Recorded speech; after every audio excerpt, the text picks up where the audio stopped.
again? And can you expound a little bit more on what you plan to do in the next 10 days? Hinuhuli mo talaga ako. Gusto mo ako yuriin ng komunista, no? Well, anyway, as a president, I cannot, go into an exercise of a ideological poltergeist. I can only poltergeist. I can only go along, coast along, and get the advice of the people whom I have tasked. I cannot run my own errands. I have to do serious work. I cannot also go there and talk to them. So kung anong ibigay sa akin yan, advice nila with the talks, I will think about it, sleep on it perhaps, then I will make a decision. At this time, Duresa, I have yet to talk to Duresa and Vedio, so I cannot answer you properly. But when the time comes, you'll have all the facts that you want. But at this time, I said, but I will not go into a foul-mouthed thing here because I am talking for the Republic, in behalf of the Republic. Sir, you said may misunderstanding kayo with the CPP. Can you just elaborate? Wala kaming misunderstanding. Sinabi ko, there's a lot. Sila yung nag-uusap, hindi ako. Bakit ako misunderstand sa kanila? I have not talked to them. Sir, I am not the protagonist there. Sir, they called you hasty for lifting the ceasefire when they were about to declare their own. What? They were calling you hasty, sir, yung CPP. Sir, si Drama Season called you hasty. Niwala ka pala sa kanila. Sila o ako. Yes, sir, I'm just getting your You know, reaction. I said, let me be I'll give you a visual. For all of this fighting 40 years, 45 years, they never even had the control of one barangay for a day. Me, I was elected by about 16 million of our countrymen, for whom I'm really thankful. Sila, they couldn't even get to elect a leftist. Talo palagi. Tapos sila, paniwalaan mo. Wala ko. Look, I got a 6 million margin. Anong margin na po? They hardly could, get people of their kind to be elected. Sa Davao, ako pa ang magdala. Bayan. And only because I share some of their vision about how a country should help its citizens and to run government. Sir, Celerina Monte from Manila Shimbun. Sir, regarding your warning with this, yung companies, businessmen, are we seeing any possible closure of any companies? Yes. If you are asking, yes. How soon, sir, could we see para at least, para makita You point out to me one violating now and I close it. Sir, they're saying Okay, that... you get to answer, you get the obligation to... Sir, there's allegation that SM and other... well, I'm sorry. Companies. Whether it's really SM or lahat. I can even close the entire Republic of the Philippines and we can all go into hunger strike. Lahat tayo, sabayan ko. Ako mauna. Sir, another one. How soon are you going to send the former President Ramos to China for this talks? He gets the information. We will be talking about it. Just good as any other time to do it. But it's scheduled to be taken up by the cabinet this afternoon. Sir, pa-walkthrough lang It po. will be a long night for us. Sir, good morning, good afternoon. Sir, pa-walkthrough lang nung Saturday, nung nag-lift kayo ng 7 o'clock, and then the CPP saying, we were supposed to declare our own ceasefire at 8. What do you think of that kind of statement from the CPP? Kasi hindi ko patulan yan. I am not an ideological poltergeist. I am the president talking properly to you to have peace in this land. Bakit man ako, hindi man ako insecure? I said, I got 16 million. A margin of 16 million plus. Sila, hindi nga sila makahawak ng isang barangay. Wala naman silang hardly. But the leftist guys before, were elected because of their intellectual competence, not because they belong to the left. Oh, kumusta ka? Akala ko pa dito ka nagtrabaho. Hindi kita nakikita. So, hindi naman ako pwedeng basta pumasok sa palasyo. Well, you know, Rocky, I've been trying to... I was looking around because I wanted to make several occasions a statement. Naman akong mahanap na... So, hindi pa ako alam pumasok agad unless papapasukin ko. Sabihin mo, kaibigan tayo. Wala ka man yung PSG. Sabihin mo sa PSG na kaibigan ko si Mayor Duterte. Pasukin talaga, sir. So, pero are you confident that under your administration, yung peace will be attained sa CPP and PE? I pray to God na ito yung gusto ko sa generation. With the MI, MN, huwag lang yung mga kriminal. Wala kasi akong, I cannot see, Rocky, a redeeming factor to open my mouth and begin to talk about peace with criminals. Kasi hindi man ito yan. Criminality is to crave for money to reach into your hands the dirty way. I cannot do that. Pero so, anong directive mo kay Secretary Teresa para ma-retain or ano yung confidence building, talking peace with... Kaya nga ako nag-declare ng ceasefire. Pero binawi Ako pa ang namatayan. Kami pa ngayon ang kontrabida.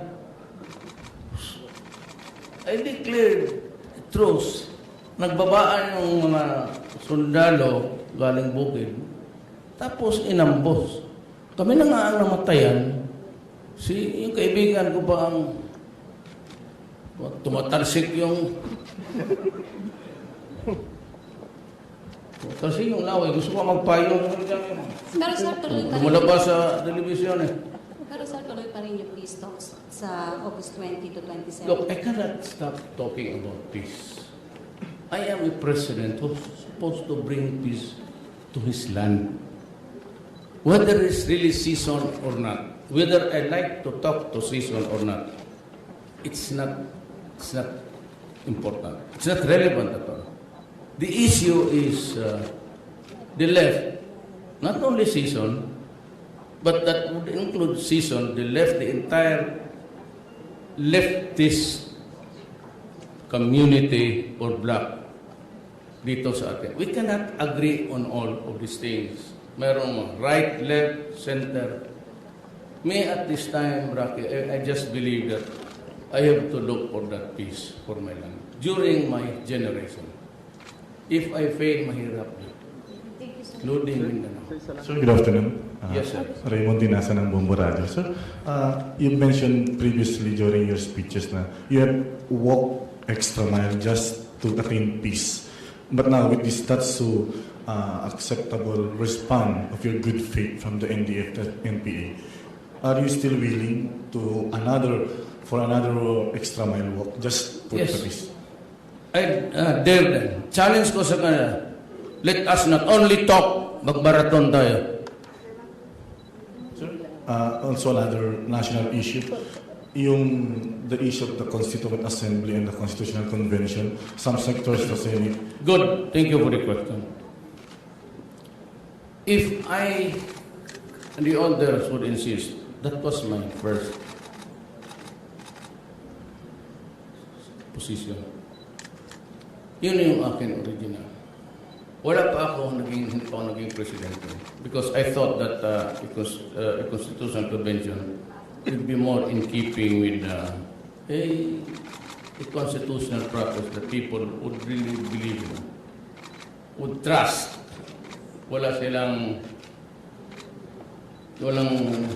There's nothing at the back of their minds. Ganito yan, nung nag-usap na kami sa National Security Council, we decided to push for constitutional changes for a Constituent Assembly. Sabi ni Chokla, kasama namin, it would take us billions. Wala na akong pera eh. I came midstream. I have so many things to do. I have to maintain yung for peace. I am now would like to announce to you that I am taking in more, about 10,000 soldiers and 5,000 policemen to safeguard the integrity of the country. Nothing to do with the communists, nothing to do with the MIMN. It's simply making strong, given also the external threats that we are now facing. I'm not particularly attributing it to any country. So, that is, having said that, masyadong malaki. Now, if it's a matter of just, I sense a feeling of contempt dyan sa us. Maybe because it's really not a good thing also to abbreviate yung us. It gives us a pain in the ass, sometimes. Masyadong magasto. And, alam mo, yung nagdadaldal dyan, these are the guys who cannot be elected anyhow. And there are these guys, na they think that they're the only principled and honest persons in this universe. Why would you now begin to doubt the sincerity of a Filipino? O kung mayroon man isa, dalawang magnanakaw dyan, 3, 4, you cannot make a sweeping statement na people do not trust these guys to make a good constitution, to craft a new one that would serve this generation. Because yung iba nga dyan had been elected time and again, 2 dekada na 3 dekada, pati itong kaharap mo. I've been all in all on 40 years of politics. Who are you to tell me na in the end, honest kayo lang, God? So, yung mga senador dyan, repeatedly elected, edi, in all probability, they are good because they have been elected time and again. At saka, nandyan ako, ang executive department. Diyan defense, and diyan yung tourism, whatever you place them, will be reviewed by the cabinet. And if there's anything that's really despicable to the Filipino, I'd simply tell you, do not do that. Ako mismo dito, hindi ako yung manggaling constitution. You come up, you craft a bullshit constitution. Bakit? Would I allow it? The military would allow it? The police? The civilian? The mayors? Nandyan rin ako. So, mayroon na tayong ibang constitution, same wording, same lahat, due process, human rights. Automatic yan sila. It may be just a thing or two about the economic prosperity of this nation. So therefore, you need to reconfigure the distribution sa shares. How many shares would you concede to and about the land ownership? It's time to revisit the Constitution. It's time to rethink how we look at things from afar and bring a constitution that would serve the Filipino at this time of his life. Itong generation natin, kita mo, hirap ba dyan, load ka ng load. Bakit kasi sumangot dyan. Kaya ganun so I'm trying to bring, I do not promise heaven or pure happiness to the Philippines. But I can promise you, perhaps, if I succeed, a comfortable life for all. Sir? Yan lang akin. Wala nang drama. Yun lang. Dalawa. Okay yan. Sir, Christina from Philippine Star. I'd like to ask, sir, can you please expound your stand regarding Abu Sayyaf, your statement regarding Abu Sayyaf, considering may hostages pa sila? Abu Sayyaf has no redeeming factor. It does not have an ideology, unlike the communists and maybe the MIMN, that they are fighting, revolting against government, the duly constituted authorities, because they want to change or supplant one that they think would be good for the entire community. Kaya sabi na, ang mga komunista, bulok yan, kaya mga kapitalista, lalo na, well, of course, and I must admit that you are correct, Mr. Communist, yung graft and corruption, talagang it has pulled our country down. Not only in terms of prosperity, but yung talagang productivity. Kasi ayaw ng iba, kasi hingi dito, hingi doon. First day pa lang paglagay dyan sa table na yan, umpisa na ang karate. That will not happen during my watch. I will never allow it. Makalusot naman, pero bigyan talaga kita. Sir, your standing order to the AFP regarding the Abu Standing order is to mga trabaho nila to protect the integrity of the nation. And of course, to fight the enemies of the state. Who would want to challenge us, to bring us down, to pull us down, the duly constituted authorities. There was an election, every congressman, mayor, councilor, president were elected in a very orderly way. So, by the essence of democracy, ang leader o leaders of the country is chosen by the people. It cannot be an imposed leadership. So would you encourage po yung mga tao na contractuals to complain? Yes. Paano, sir? Diretso na. I think I'm ready with 888 and 911. Just, kaya sabi ko, my warning is not I'm not trying to scare you. But itong warning ko sa gobyerno, pag sinabi ng gobyerno yan na yan. Huwag mo nang hintayin magkasala ka. Yan na, you just obey para walang. Kaya niyan pagka sinanhan kita, huwag ka magpunta sa akin dito at may insulto pa kita. May insulto ako, gagawa ka ng masama, pupunta ka sa akin, insultihan mo ako ng mga tear-jerking stories about wala ng kapital, pakialam ko, sinabi ko sa inyo, sumunod kayo. Now, it would mean a reduction of your corporate profits. Fine. Share it with the people. Matagal naman itong contractualization. If you think that you lose, then close shop. Sirahan mo at mag-farming ka na lang. I need a lot of farming endeavors back there in Mindanao. Tinutuo rin talaga ninyo hanggang alas 10 tayo. Yan ang believe sa inyo. So we have about 5 more hours to go. Sige, totoo lang. No, I'm just joking actually. You guys can take your time. Rose Novenario po from Hataw. Sir, may statement po si Zambales Governor Amor Deloso. Naakusahan po niya si former Governor Hermenelis Dani na pinayagan daw po yung pagpatag sa 3 bundok sa Zambales para po ipanpambak ng Chinese sa Panatag Shoal. Kaya nakapagtayo po ng structure. Hindi lang yan. The other is Gutierrez, yung sa Tubay. Yung papasok ng aeroplano dito na walang bayad-bayad. They are the oligarchs of the modern kind. Yan sila. You sell your country to the dogs.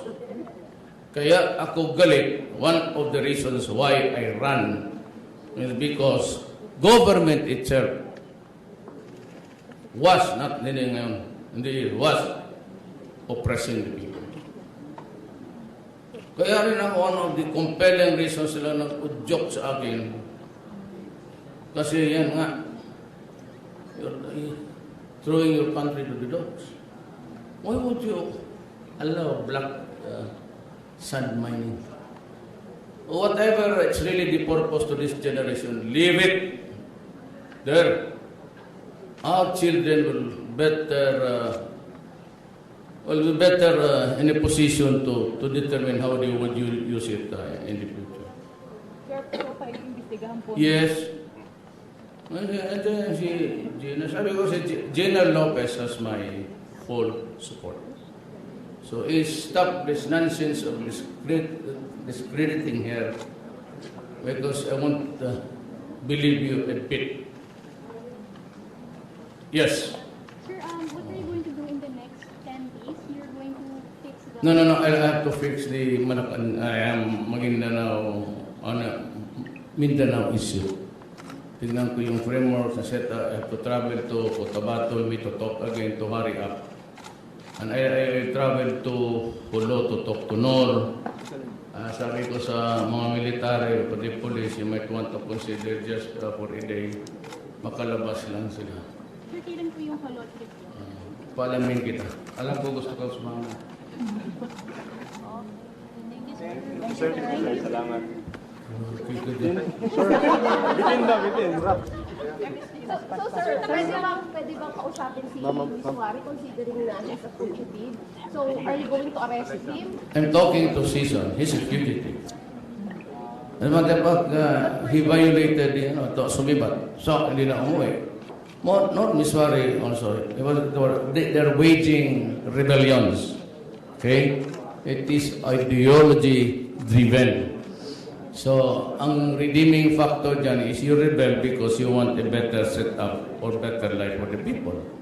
Kaya nga ang punishment ng rebellion mababa. Walang death penalty. I think it's prison correctional to prison mayor. So it's about the longest is 12 years. And if you, but all of these guys will have I'll consider an amnesty. Kung magkausap tayo at we can agree to a peaceful coexistence, I will accommodate them. So no arrest will take place? No, on that day, wala siguro. I'll just give them a safe conduct pass. Because pag hindi mo nakausap, how do we fix this thing? You have a better way of doing it? Tell me. Paano kung hindi ko makausap so what good would it do? Sino puntahan ko ng Abu Sayyaf? But sir, won't it be a matter of the judiciary considering that the case is already with the court? Sabi mo kay judiciary. Sabi ni Mayor Duterte. Sir? Sir, the Miswari will happen in the 10 days that you will be focusing on? No, I'm just about to a day or two. Sabi ko lang sabi ko, so once the talk starts, I will give everybody a safe conduct pass. Alam mo, I'd like to make it public, not to flatter Miswari on anybody. You take in custody kay Nor, tapos may nangyari yan dito sa custody ng government, ng sundalo o police, forget about talking about peace in Mindanao. So with the rebels, the other side, you take custody, hulihin mo yan sila Murad, si Jafar, tapos may nangyari while in custody. Bigyan ko sa inyo, my advice, sabi ko sa military, pati police, you'll just have to navigate the way as it has been done in a process of negotiation. Everywhere. When you talk to the rebels, you have to give them a safe conduct pass or at least a sense of security to face you and talk about what's bugging the country. Okay? Sir, kailan yung target date para sa release? Again, ma'am? Target date po sa release. Hindi ko naman. Yung release date. Ako party list, if I am away, tapos yan sila. Target date. Target date daw po sa pag-release nila. Ako party list. Go. Party list, I'm not inclined to recreate them in the new constitution. Target date is, I said, I'm going to Mindanao, maybe day after tomorrow, and start to look into the firming up of the framework. And if I have the time, I'll just fly to Hulo and to Murad again to talk. And I'll just give the firm commitments. O sabi ko, pag meron kayo, Adre, that you are really willing to talk with sincerity, then you can begin talking to the government panel. Nandito lang ako. I said I cannot run my own errands. I have to send, somebody has to do it for me. The spouses, Jamson, they will be released. Yung ceasefire ng kaibigan ko. I will see if I will also be happy to reinstall the ceasefire. Maybe Christmas time. In the spirit of the season, naunda na ako. Tingnan mo anong nangyari. Ako pa ang namatayan dyan, tapos ako pa ang sinisisi ngayon.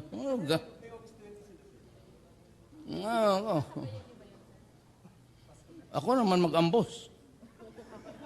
Inambos nila yung sundalo ko.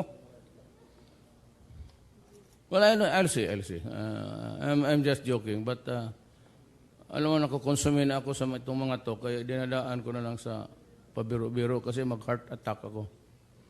Pag nagka-heart attack ako, pamatay ako, bintangan mo ito mga komunista.